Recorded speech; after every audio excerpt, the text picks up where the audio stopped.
अकबर की जो धार्मिक नीति थी, तो अकबर के ऊपर अनेक चीजों का प्रभाव पड़ा था। हम लोग बात करेंगे कि वे कौन से कारक थे जिनसे अकबर प्रभावित हुआ था। तो सबसे पहला कारक था अकबर की उदार पृष्ठभूमि।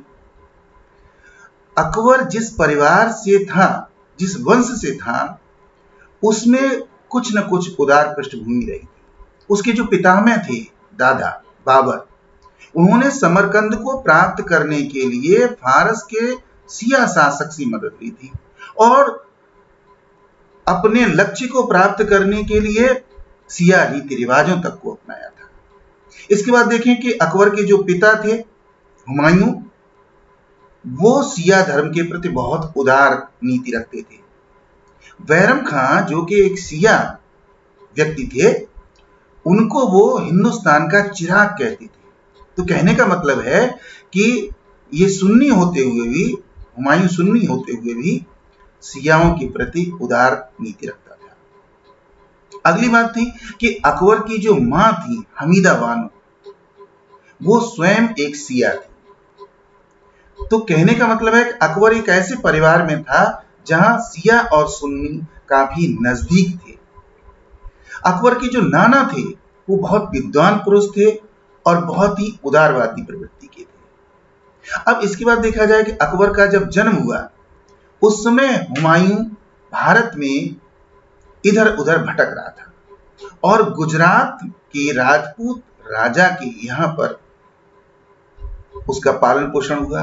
अमरकंटक में उसका जन्म हुआ था, तो राजपूत संस्कृति के बहुत नजदीक रहा। इसके बाद जब वो थोड़ा बड़ा हुआ, तो उसके जो शिक्षक थे अब्दुल लतीफ साहब, वो भी बड़े उदारवादी विचारों के थे। तो पूरी की पूरी बैकग्राउंड जो थी, जो पृष्ठभूमि थी अकबर की, वो उदारवादी प्रवृत्ति की थी। अब अगली बात देखें कि अगला कौन सा कारक था जिसने अकबर को प्रभावित किया। वो था अकबर के धार्मिक चिंतन का विकास। जब किशोरावस्था में था अकबर, तो शेखों, संतों और सूफियों के संपर्क में रहा, जिससे कि उसी तरीके के विचार उसके मन में आने लगे।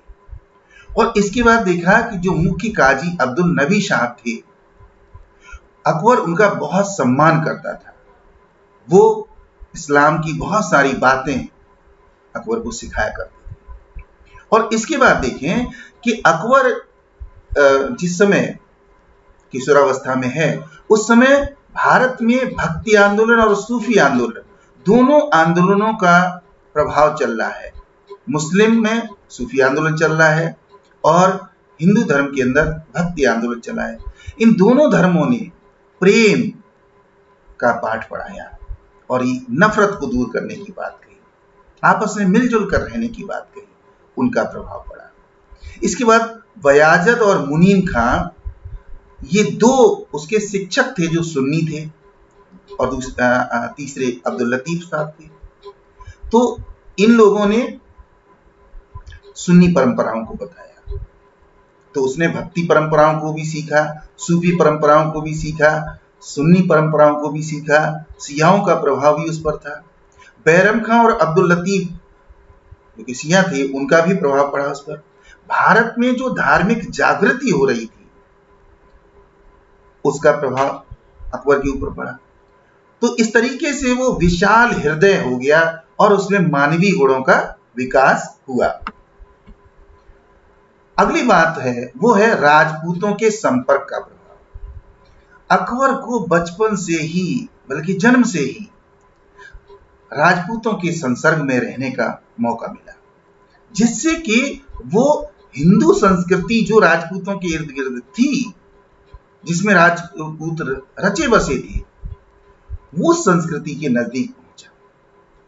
और उसके बाद जब वो शासक है, तो उस समय उसने बहुत सी हिंदू कन्याओं के साथ विवाह किया।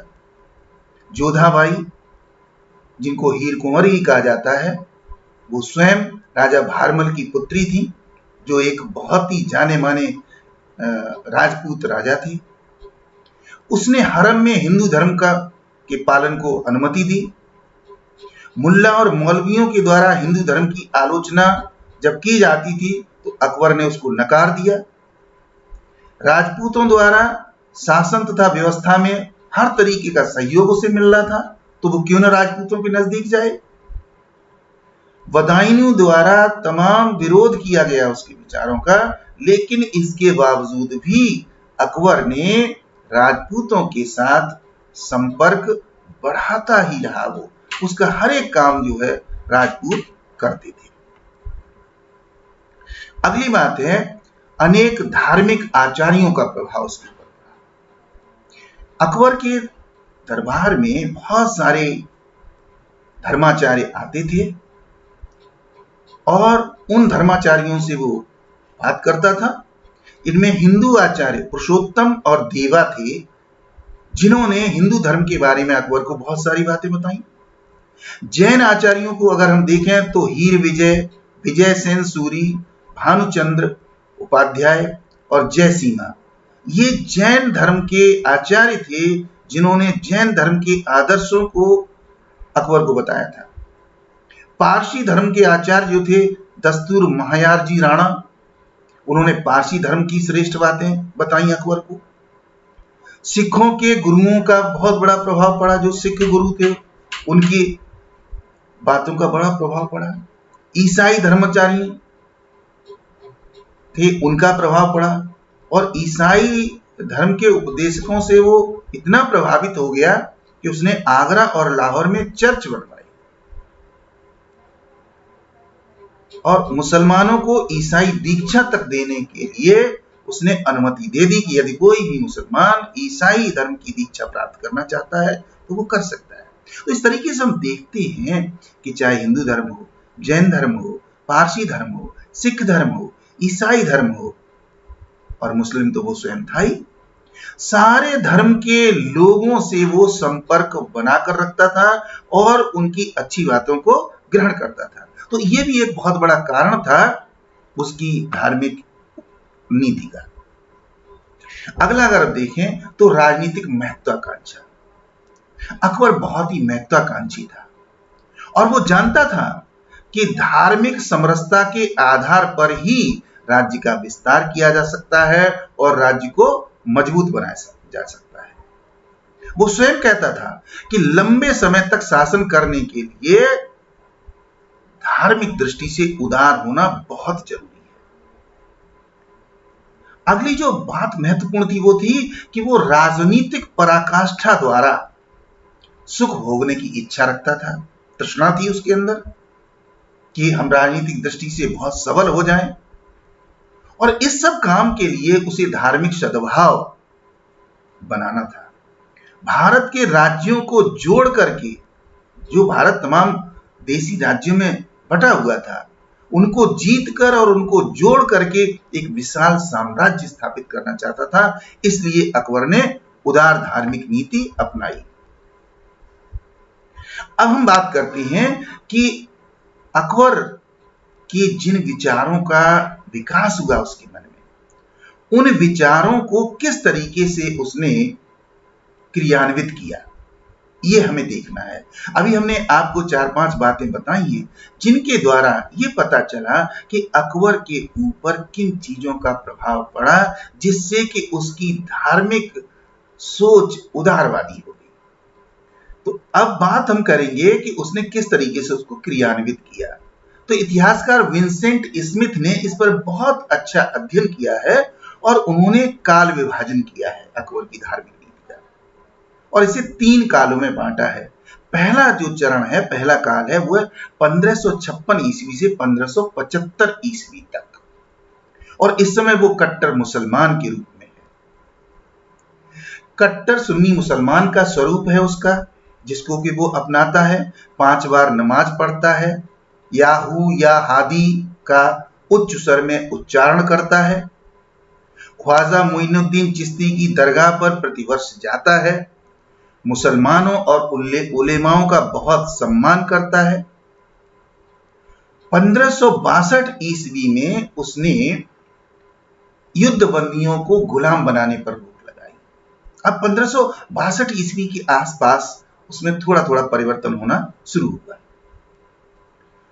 इसके बाद 1563 ईस्वी में उसने तीर्थ यात्रा से कर हटा दिया, यानी जो तीर्थ यात्रा पर हिंदू लोग जाते थे और हज के लिए जो मुस्लिम लोग जाते थे और सिख और ईसाई जो भी धर्म यात्राओं पर जाते थे, उन पर जो टैक्स वसूल किया जाता था उसको उसने हटा दिया। तो हम देखेंगे कि उसके प्रथम चरण जो प्रथम काल है उसके अंतिम चरण में उसमें परिवर्तन आया और उसको धीरे धीरे उसने लागू करना शुरू कर दिया। और 1564 ईस्वी के अंदर एक आमूलचूल परिवर्तन किया उसने, जिसमें हिंदुओं पर लगने वाले जजिया कर को हटा दिया। जजिया कर जो कि सल्तनत काल में लगाया गया था, जो गैर मुस्लिम लोग होते थे उनको ये कर देना पड़ता था, और उस समय इसकी जो दर निर्धारित की गई थी वो 12 दिरहम, 24 दिरहम और 48 दिरहम की गई थी। तो इस कर को 1564 ईस्वी में अकबर ने हटा दिया। तो पहला चरण इस प्रकार से अकबर का गुजरा, जिसमें शुरू का भाग जो है वो कट्टर मुसलमान के रूप में था, फिर थोड़ा सा उदारवादी बना और उसने कुछ परिवर्तन किए। अब जो दूसरा चरण है, दूसरे चरण में उसने इबादत खाने की स्थिति को देखा, इबादत खाना बनवाया और उस पर अन्य धर्मों का प्रभाव पड़ा। यह 1575 से 1582 ईस्वी तक। 1575 ईस्वी में उसने इबादत खाने का निर्माण करवाया। इबादत खाने का मतलब है पूजा गृह, ठीक है। मखदूम उल मुल्क तथा अब्दुल नबी ये इस्लाम के प्रश्नों पर झगड़ा करते थे, जो अकबर को अच्छा नहीं लगता था, और अकबर के मन में वो बात खटकती रहती थी कि आखिर ये इस्लाम के प्रति इतने कट्टर और कठोर क्यों हैं कि छोटे मोटे प्रश्न के लिए भी झगड़ते रहते हैं। एक बार क्या हुआ कि अकबर की वर्षगांठ थी और उसने गेरुआ वस्त्र धारण कर लिए, जो कि प्रायः हिंदू लोग धारण करते थे। धार्मिक कार्य जब करते थे तो गेरुआ वस्त्र धारण करते थे। अकबर ने भी उस दिन नए गेरुआ वस्त्र धारण कर लिए क्योंकि उसकी वर्षगांठ थी। और जब अब्दुल नबी साहब ने देखा तो अब्दुल नबी साहब के पास में एक छड़ी रखी हुई थी। वो छड़ी को लेकर के बड़े तेजी से अकबर की ओर दौड़े और वो छड़ी अकबर को लग गई। अकबर ने इसे बहुत बड़ा अपमान समझा और उन्होंने निर्णय ले लिया कि हम ऐसे इस्लाम से जिसके लिए लोग झगड़ते हैं, उसके लिए हम इस तरीके से स्वीकार नहीं कर सकते।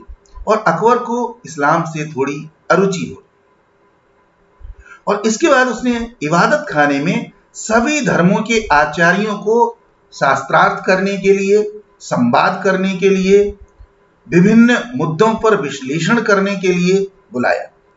तो अकबर के दरबार में अब इबादत खाने में सभी धर्मों के आचार्य आने लगे। अब्दुल कादिर बदायूनी जो कि उनके दरबार में रहते थे, अकबर के दरबार में, वहां पर अकबर को बहुत सारी शिक्षाएं देते थे। वो भी एक कट्टर सुन्नी मुसलमान थे। वो कहते हैं कि अकबर अब ईश्वर के वचनों तथा पैगंबर की शिक्षाओं पर अधिकांश समय मनन करता था।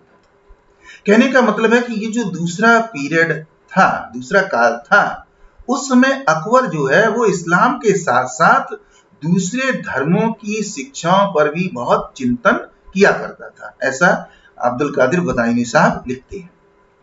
तो उन चीजों का उसके ऊपर बहुत बड़ा प्रभाव पड़ा। अब इसके बाद उसने मजहर की घोषणा की, जिसमें 1573 ईस्वी में शेख मुबारक अकबर से धार्मिक नेतृत्व हेतु अनुरोध किया था। 1573 ईस्वी में अकबर से अनुरोध किया था शेख मुबारक साहब ने कि आप एक धार्मिक प्रवृत्ति चलाइए और उसका आप नेतृत्व करेंगे, क्योंकि अब्दुल नबी साहब जो थे वो थोड़ा सा ज्यादा कठोर थे, लेकिन अब्दुल नबी साहब ने भी मदद माश भूमि देने में भ्रष्टाचार एवं धन वसूली की।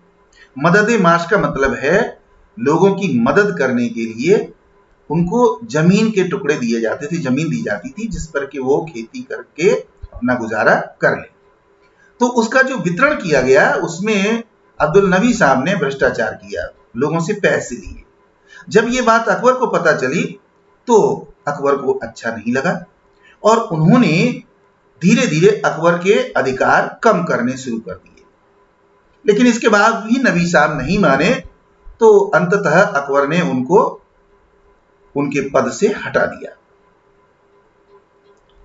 इसके बाद 1579-80 में बिहार, बंगाल और जौनपुर में मुस्लिम लोगों ने अकबर के खिलाफ विद्रोह कर दिया। अब उसके कारण कुछ राजनीतिक थे, ये अलग बात है, लेकिन एक कारण यह भी था कि अकबर इस्लाम धर्म से थोड़ा सा अरुचि रखने लगा था, जिसके कारण से बहुत से कट्टर मुस्लिम समुदाय उससे एक तरीके से जलन करने लगे थे, नफरत करने लगे थे और वो उसकी बातों को स्वीकार करना नहीं चाहते थे, इसलिए उन्होंने विद्रोह कर दिया। अकबर ने अपनी सेना को भेजकर उन सारे विद्रोहों को दबा दिया। तो इस तरीके से कहने का मतलब है कि ये जो समय है वो बड़ा उथल पुथल का समय है द्वितीय चरण। अब इसमें क्या अगली जो घटना घटित होती है दूसरे चरण, वो है इमाम ए आदिल का पद ग्रहण करना। 16 जून 1579 ईस्वी को कवि फैजी साहब अकबर के दरबार में जो नवरत्न थे, उन नवरत्नों में से फैजी साहब भी एक रत्न थे जो बहुत अच्छे कवि हुआ करते थे।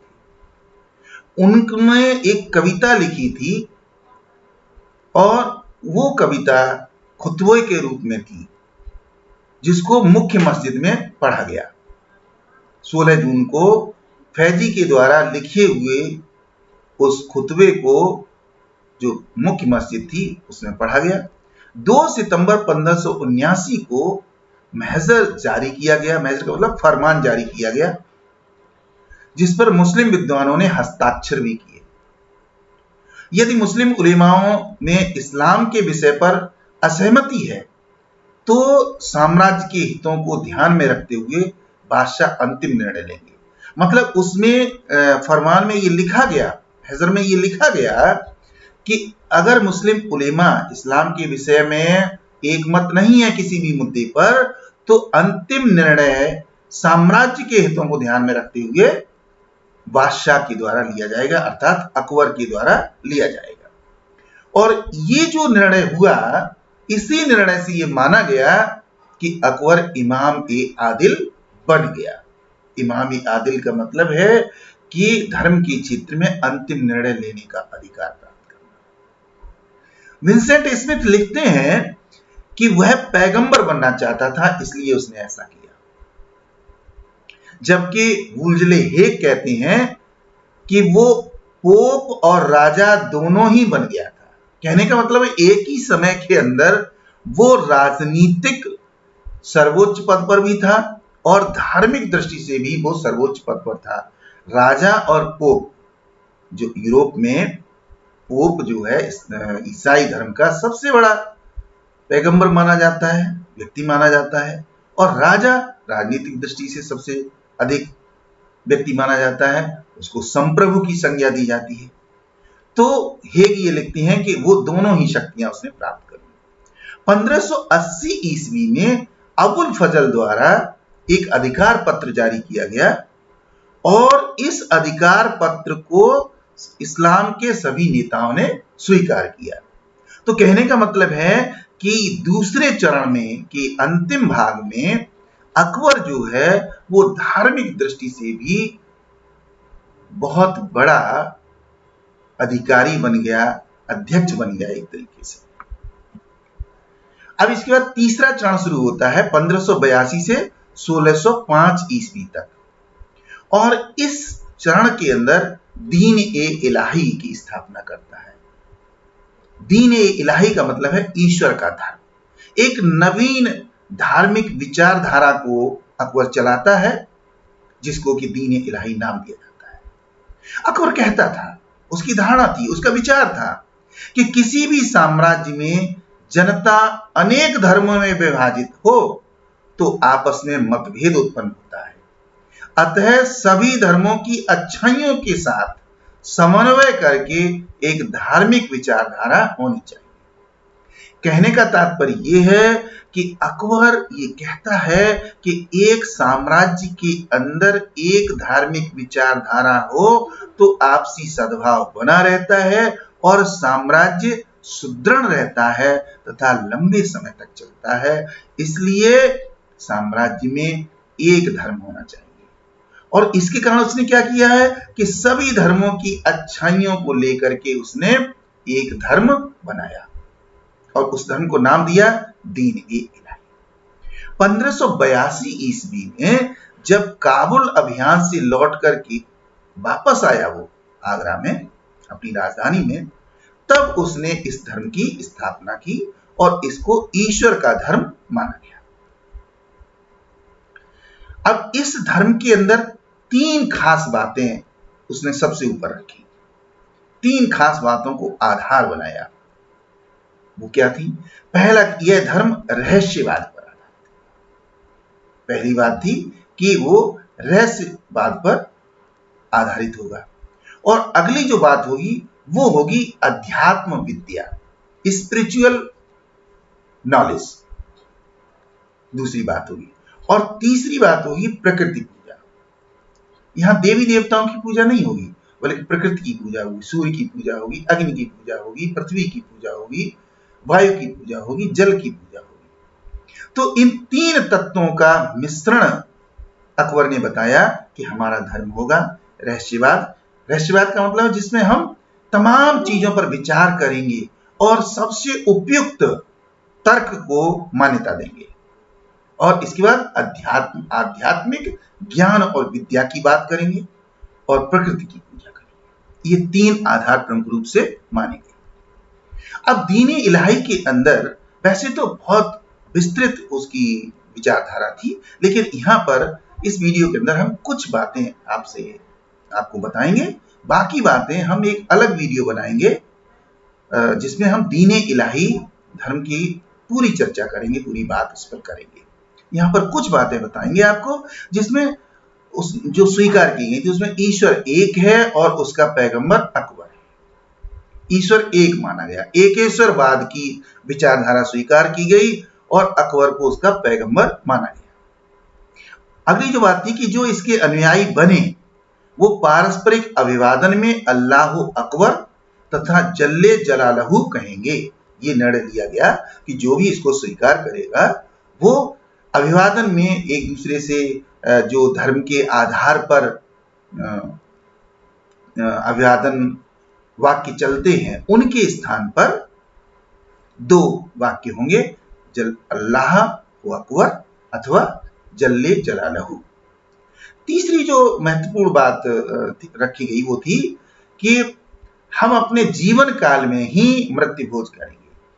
अकबर का कहना था कि मरने के बाद मृत्यु भोज करना उचित नहीं है, अपने जीवन काल में ही मृत्यु भोज कर दीजिए, बाद में क्या पता कोई करता है या नहीं करता है। अगली बात, मांस भक्षण पर पूरी तरह से रोक लगा दी उसने और मदिरा सेवन पर रोक लगा दी, इनको निषेध कर दिया गया। अगली बात थी कि जो भी अनुयायी बनेगा वो सम्राट को साष्टांग प्रणाम करेगा और सिजदा करेगा। सिजदा का मतलब है झुककर प्रणाम करना और साष्टांग प्रणाम का मतलब है कि लेट करके सम्राट के चरणों पर नाक रख करके उसको अभिवादन करना। तो इस तरीके से 4-5 बातें खास यहाँ पर मैंने ली हैं। क्योंकि वीडियो बड़ा हो जाएगा तो हम अगले उसमें दीन-ए-इलाही पर पूरी चर्चा करेंगे। अब इस धर्म के बारे में बदायूं ने क्या कहता है?